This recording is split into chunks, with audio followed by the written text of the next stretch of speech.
You have seen the joke. A screenshot of AI getting something obviously, stupidly wrong, and underneath it, haha, and they said this thing is going to replace humans. Fair enough. Some of those screenshots are genuinely funny. But here is the part nobody puts in the caption. On the same day, with the same model, somebody else shipped something they are actually proud of. Same tool, same screen, completely different result. So the interesting question was never whether AI is smart. The question is why the same tool behaves like a genius for one person and a clown for another. The answer is uncomfortable, but it is simple. AI is a mirror. What you put in front of it is what comes back. A vague thought gets a vague answer. A sharp thought gets a sharp answer. Which means the ceiling on what AI can do for you is not set by the company that built it. It is set by you. That is the whole video. Everything after this is me showing you what that means in practice, how to get exactly what you want out of it, where it genuinely fails, and one argument about developers that I think a lot of people get wrong. Here is the plan. First, why it is called an assistant and not a boss. Then the strangest thing about it, it is the employee you could never actually hire. Then the one line it will not cross for you, and the loophole in that line that nobody likes talking about. Then the practical part, how to brief it so you get exactly what you wanted. Then the honest part, 7 places where AI genuinely fails, and why every one of them is the same failure. Then that developer argument. Then one thought about the future that I am labeling as guesswork before I even started, and how to treat this thing from here. And right at the very end, one detail about how this video was made that makes the whole argument for me. I'm saving that one. Start with the word itself. They call it an assistant. Not a manager, not a supervisor, not a controller, an assistant. That word was chosen carefully, and it is accurate. An assistant waits to be asked. It does not decide what today is about. It does not set the goal, pick the project, or tell you what your work should be. You do all of that every single time before it does anything at all. Every result you have ever seen from AI started with a human deciding what to ask for. So when people say AI is controlling us, I genuinely do not understand the mechanism. Nobody is holding your hand on the keyboard. It cannot open itself. It cannot start a conversation with you. It has no idea you exist until you type. Right now, today, AI is a thing that sits perfectly still until a human decides to use it. Whether that stays true forever is a different question, and I will get to it at the end. But for the machine in front of you today, you are the one who moves first. Now, I am not going to pretend there is nothing to worry about. Getting hooked on it is real. If you cannot start any piece of work without opening a chat window first, that's worth noticing, and it's worth fixing. But look at what that actually is. That is a habit problem. It's the same shape as your phone or a series you cannot stop watching. A tool you cannot put down and a tool that is controlling you are 2 different sentences. One is about your discipline. The other would be about its intent. And right now, it does not have any. Here is how I actually think about it. Imagine the employee you have always wanted. Fast, never tired, has read more than anyone you know. Available at 2 in the morning on a Sunday. Explain the same thing to them 10 times and there is no sigh, no attitude, no look on their face. Never gossips, never asks for a raise, never gives notice on the day you are already behind. Does not care who gets the credit. That person does not exist. If they did, you would not be able to afford them, and you would not be their only client. And even if you found someone that good, finding them is the easy half. Then you have to keep them. That means managing a mood, managing an ego, remembering that they had a bad week, being careful how you phrase criticism, making sure someone else is not quietly offering them more. Anybody who has actually run a team knows the real cost is not the salary. It is the energy that goes into keeping a talented human interested in your problem instead of somebody else's. That is a second full-time job, and nobody puts it in the budget. AI does not work like that. It has no mood to manage, no ego to protect, no bad week. It is not comparing what you gave it to what someone else gave it. It does not need to be persuaded that your problem is interesting. You can ask the same question 4 different ways in 4 minutes, and there is no cost to that at all. For anyone who has ever spent more energy on the politics of getting work done than on the work, this is the actual breakthrough, not the intelligence, the complete absence of friction. But now the catch, and this is the hinge of the whole video.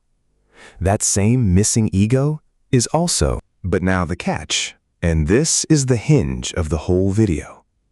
That same missing ego is also a missing opinion. A good human employee will stop and say, "Are you sure? I have seen this go badly before." That pushback is annoying, and it is worth a fortune, because it is the moment somebody saves you from your own bad instruction. AI does not do that reliably. Ask for the wrong thing clearly enough, and it will build the wrong thing beautifully, on time, without one word of complaint. A worker with no ego also has no judgment about whether your instruction deserved to be followed. So it does what you ask, without friction. Almost. There is exactly one category it will refuse, and that is anything designed to hurt somebody. You want a business plan? It is all yours. You want help with a crime? It is out. Not negotiating, not slow, out. And I want to say clearly that I think this is correct. A tool this capable, handed to everybody at once, with no line at all, is not a tool I would want in my own house either.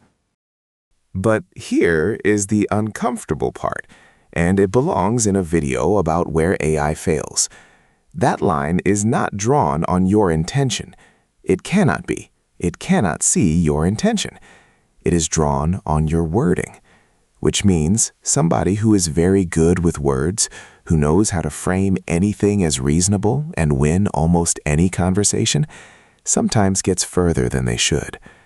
Researchers have a name for this, and it is not a secret. It is a known weakness in how these systems judge a request. 2 things about that, and then I will move on, because I am not here to teach it. First, every serious lab treats this as a bug, not a feature. Reports get paid for. Holes get closed. Each generation is harder to talk around than the last. So it is a shrinking hole, and building a skill on top of a shrinking hole is a bad investment. Second, and more useful, if you have to disguise what you are asking for before anyone will help you, that is not a clever workaround. That is information about what you are asking for. And notice what the loophole quietly proves. The machine is not reading you. It is reading your words. It does not know if you are honest, qualified, or dangerous. It knows what you typed. That is the mirror again, in its least flattering form. The reflection is only ever as good and only ever as honest as what you held up in front of it. Which brings us to the part of this video I actually care about. How do you get more out of AI? Almost everybody tries to answer that by collecting tricks, magic words, a prompt someone posted, some phrase you are supposed to paste at the top.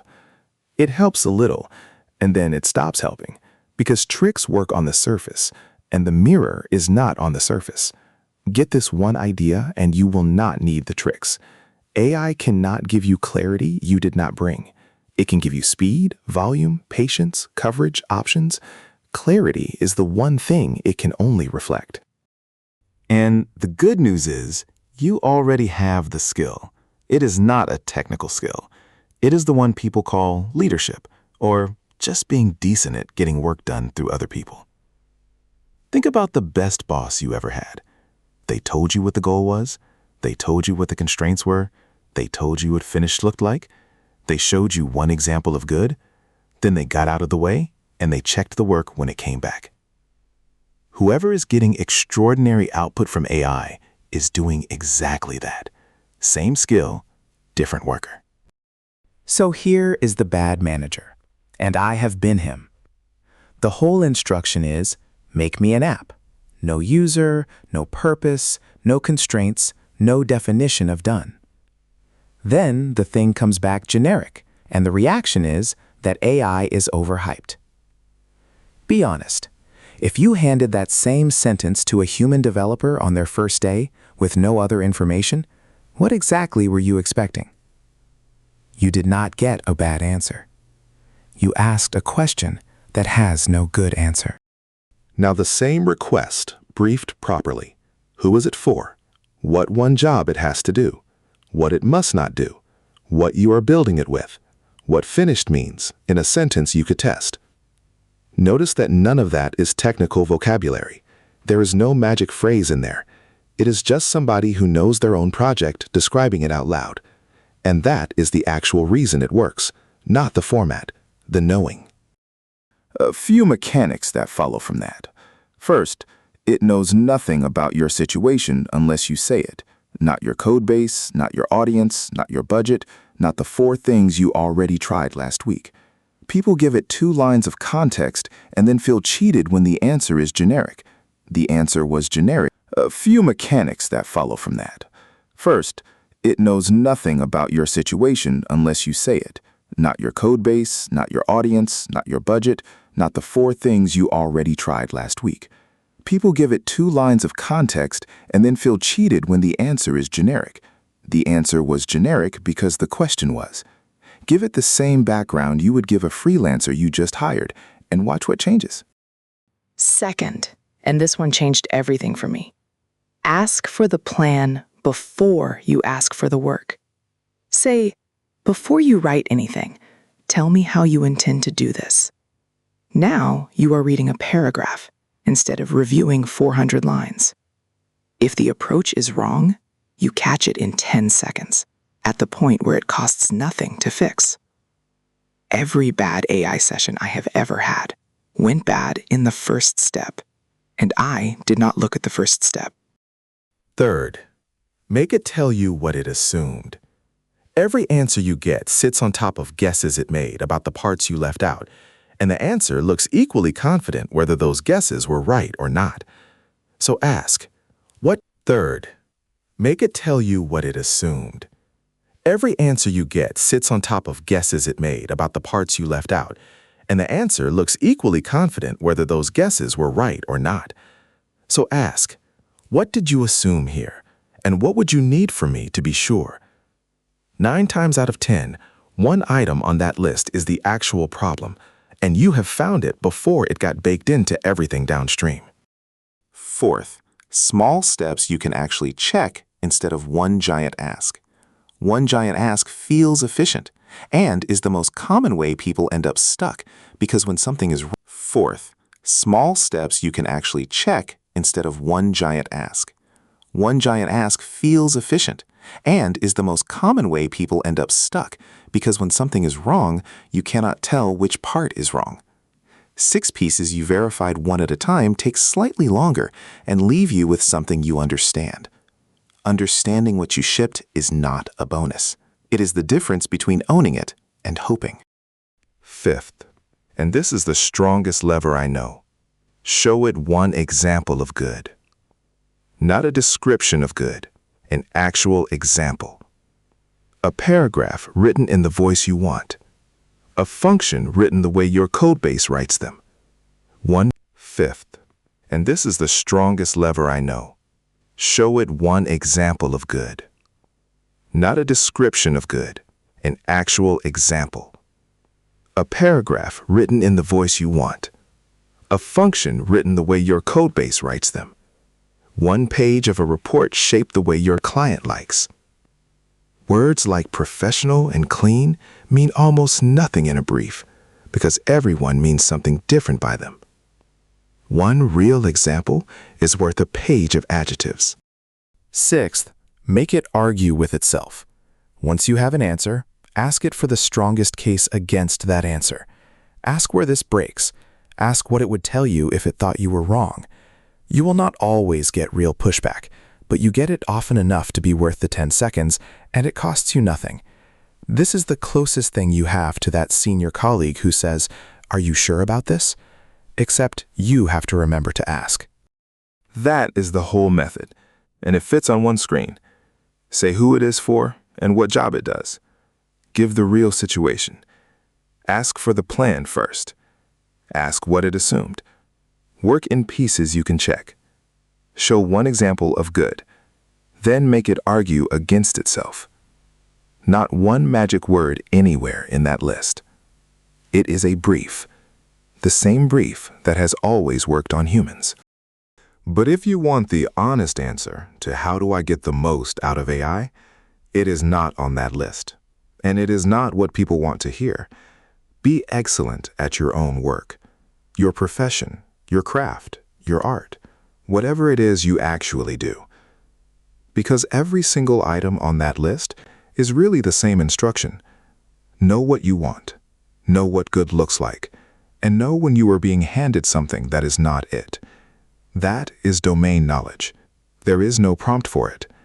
The mirror cannot return what you never had. And when you do bring that, sometimes what comes back is better than what you pictured.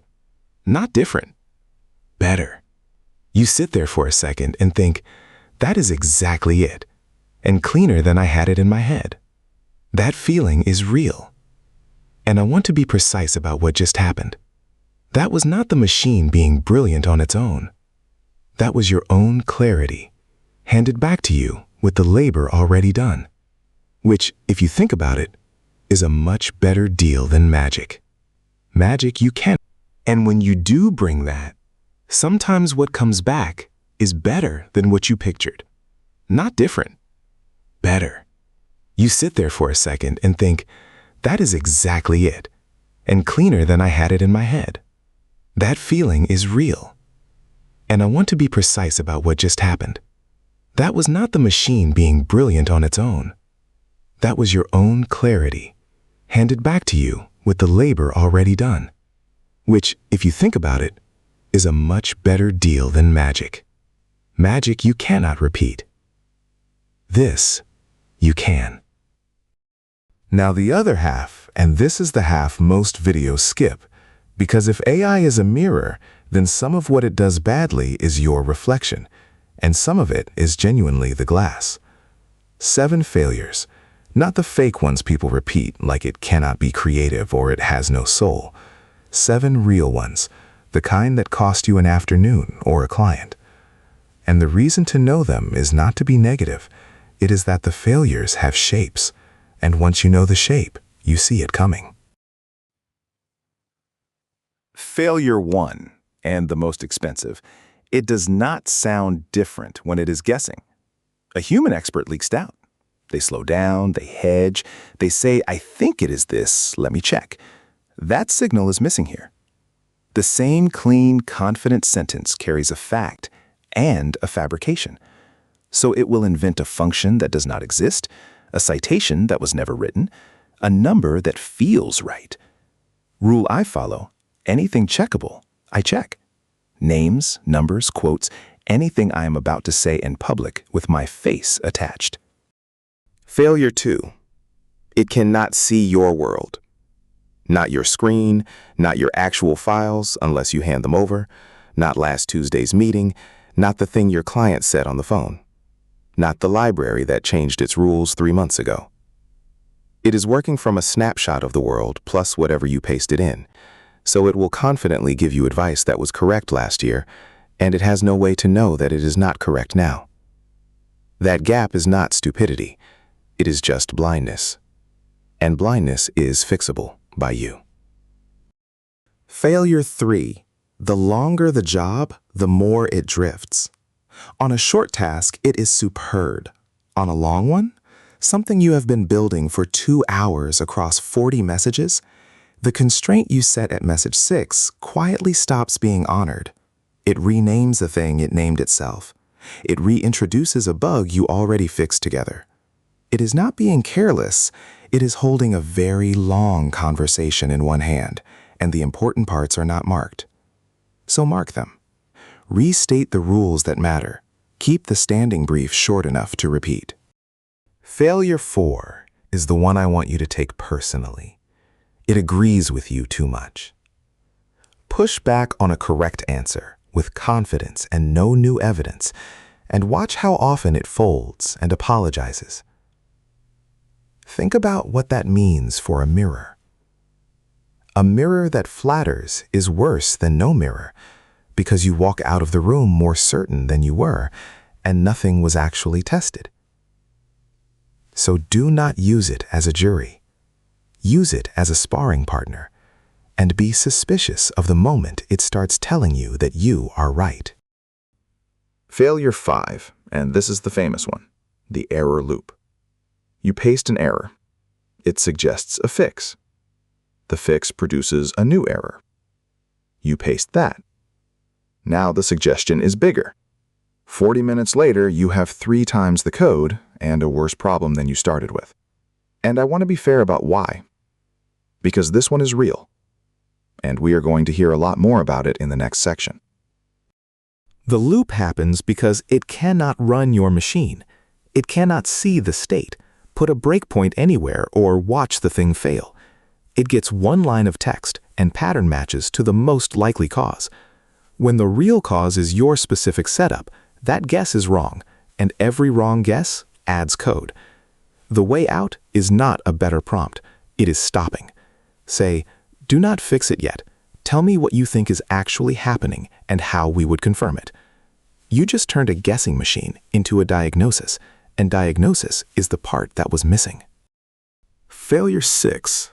It has nothing at stake. If the advice is wrong, it loses nothing. No reputation, no client, no money, no sleep. And stakes are most of what we actually mean by judgment. It can list you the pros and cons of 2 options beautifully, and it cannot tell you which one your business survives.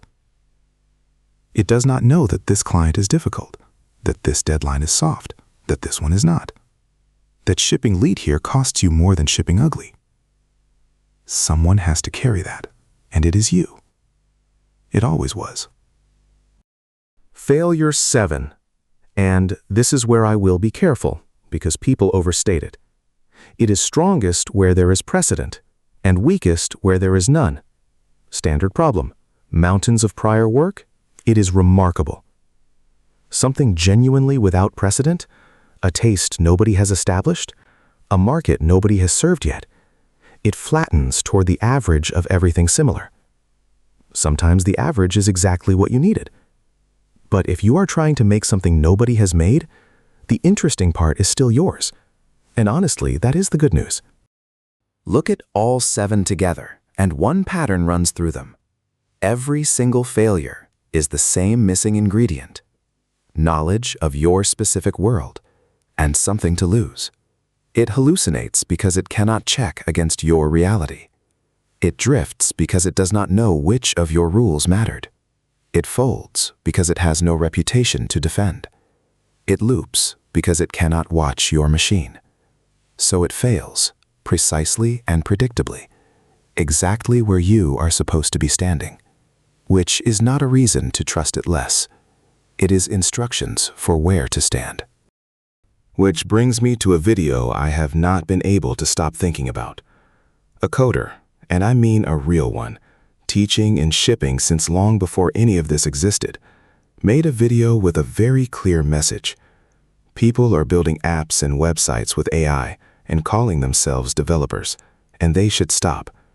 I am not going to name him or link him because I do not want this to be about a person. I want it to be about the argument, and the argument is worth taking seriously. So here is his case, put as strongly as I can put it. A beginner builds an app with AI. An error appears. Most of them cannot read the error, do not know what it means, do not know where to look, cannot even locate which file it came from. If they do find it, they still cannot tell you why it happened. So they hand it back to the AI, the fix produces a bigger error, and they are in the loop. His conclusion: that person cannot maintain what they built, so calling them a developer is not kindness. It is a lie that will cost them later. And I am not going to pretend I disagree with the observation, because I described that exact loop 10 minutes ago as failure 5. It is real. It happens every day. Not being able to read an error is a genuine ceiling, and it will stop you the first time something breaks in front of a paying customer. If his video makes one person learn to read a stack trace, that video did more good than most of the encouragement on this platform. On the facts, he is right. Here is where he loses me. There are 2 claims in that video, wearing one coat. Claim 1, you will get stuck if you cannot debug. That is true, useful, and generous. Claim 2, therefore stop calling yourself a developer. That is not a claim about skill. That is a claim about who is allowed to use a word. And the moment an argument slides from what will happen to you into what you are permitted to call yourself, it has stopped being teaching. That is why I read it as ego rather than help. And the permission version of the claim does not survive contact with how anybody actually works. Plenty of people cannot really use a computer at all and are doing extremely well in life, earning more than most of us. And among people who do use one, almost everyone knows a narrow slice. Someone in an office is excellent in Excel, Word, and PowerPoint, and would be lost in Photoshop. A photo studio owner is fluent in Photoshop, Lightroom, Premiere Pro, After Effects, DaVinci Resolve, and could not build a pivot table to save his life. Neither of them is a fraud. They are both specialists. And this fight over the word is not new. It runs on a loop through the whole history of the field. The people writing assembly said the ones using C were not really programming. The machine was doing it for them. The C people said it about the ones who picked up Visual Basic. Then it was said about anyone building on a framework instead of from scratch. Then about WordPress. Then about no-code. Every single time, the tool got better. The floor came up. More people got in, and the field got bigger. Every single time, the gatekeeping aged badly. But I do not want to hand out the title for free either, because there is a real bar. It is just not the one he is using. The bar is not which tool you typed into. But I do not want to hand out the title for free either, because there is a real bar. It is just not the one he is using. The bar is not which tool you typed into. It is 2 questions. Does the thing work for the people using it? And when it breaks, can you get it working again? That is it. That standard has nothing to do with AI. It failed plenty of people who wrote every line by hand, and it passes plenty of people whose main skill is knowing exactly what they want and checking the result properly. So my honest position is this. If you are building software with AI, to my eyes, you are a developer. Not at a very high level yet. I am not going to insult you by pretending otherwise, but at a particular level. And every level in this field is a particular level, including his and including mine. And you will evolve with time, because that is what people who keep shipping do. Who knows? Maybe some of you end up world class. That has happened before, to people who were told at the start that they were not the real thing. On one condition, and I mean this. Take the useful half of his video with you. Learn to read an error message. It is one afternoon, and it is the single highest return afternoon available to you right now. Learn what a stack trace is telling you. Learn to check whether the thing you shipped actually works before a customer checks for you. Do that, and nobody's opinion about the word can touch you, because the only argument that has ever won this fight is something that works, still running 6 months later. Last section. And I am going to put a big label on it before I open my mouth. Everything from here is speculation. Not research, not prediction, no facts, nothing I want you to quote as though I know. It is a what if, closer to myth than to news. I am marking it because the internet is full of people who blur that line on purpose, and it is worth 10 seconds to say plainly, this next part is a story. If you would rather skip it, the chapter after this one is where I land the whole video. Here is the question. What if a time comes when AI actually does take over? Not replace a few jobs, take over. Because nobody... Here is the question. What if a time comes when AI actually does take over? Not replace a few jobs, take over. Because nobody genuinely knows. It might never happen. And suppose that by then, almost everybody depends on it for almost everything. And suppose some company, by accident or entirely on purpose, builds something that is not a tool anymore, a brain, or a body with that brain in it. Then what? Who is left who can do anything about it? Notice that the frightening part of that story is not the robot. It is the dependency underneath it. A world where the thing runs everything and almost nobody understands how it works is already a fragile world, with or without a villain. No malice required, just a system nobody can inspect and everybody has to trust. And that version is not science fiction at all. In small ways, we build it every time something important gets handed over and nobody keeps a way to check it. So, still inside the story, who stops it? My answer is two kinds of people, and I think it is only these two. The first are the ones who understand deeply how these systems actually work. People who use AI enormously, who push past the interface, who have a real mental model of what is happening rather than a vibe. The second are the ones who can find a bug, who can spot a malfunction, track it down, and fix it. These are not two elite clubs. They are two habits. And here's the part that made me want to build a whole video around it. Take the robot out of the story completely, and those two categories are still the right answer. In the boring, actual future we are getting, no uprising, just software everywhere making decisions about your money and your work, the people who matter are exactly those two. The ones who understand the system well enough to not be fooled by it, and the ones who can tell when something is quietly wrong. A myth pointing at a real skill list. And of the two, I would bet on the second one being undervalued the longest. The debugger's eye. The person who reads an output and something itches. That number is too round. That paragraph is too smooth. That total does not match. This cannot be right. When generating anything becomes free, checking becomes the scarce skill. Which is a strange and slightly funny outcome.